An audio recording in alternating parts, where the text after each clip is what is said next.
Okay, so I'm doing a quick little video just to show the process of changing steering head bearing on this is a 96 BMW R1100R, but most of the 1100s will be the same. 1100, 1150, pretty much the same. So basically it's everything off. The bearing is a Koyo bearing. It's a 5204 RS. This is the original bearing. Obviously it's going to go in there. You can press it in with a vise. It does have a groove there for some kind of slip ring, but there wasn't one on this. I might have something somewhere in my stash of parts. Koyo bearing. Obviously the easiest way to do this is heat this, cool this little vise if you've got one, or just tap it in. Okay, so there's the new bearing in here. Didn't press it, didn't hit it, didn't anything to it. Put the bearing in the freezer. This is actually roasting hot, so put this in the freezer for 15-20 minutes, and then I got my trusty heat gun and heated up that top yoke for I guess about 5 minutes. I didn't take a reading, but it is proper toasty.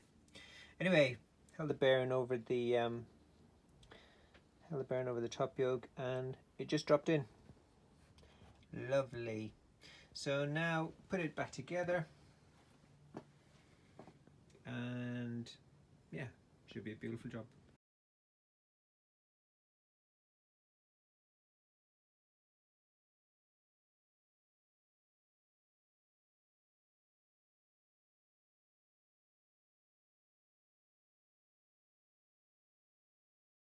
Okay, so just to wrap up, this is finished.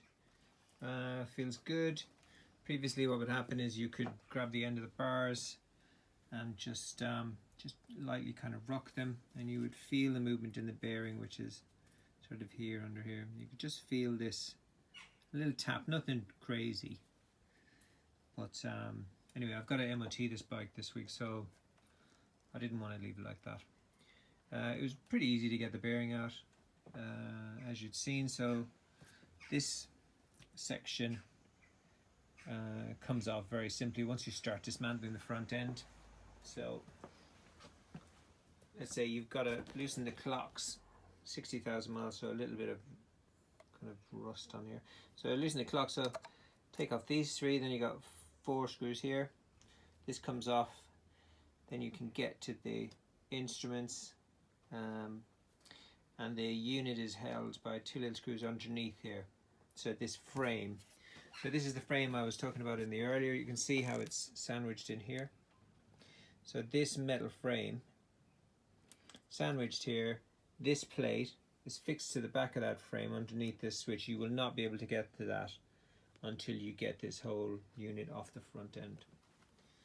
And yeah, I mean, once you've got that out of the way, then you can drop the bars off. Well, you'll have the bars off anyway to get that plate off, and then you just undo the little nuts at the top of the forks, and it just pulls off.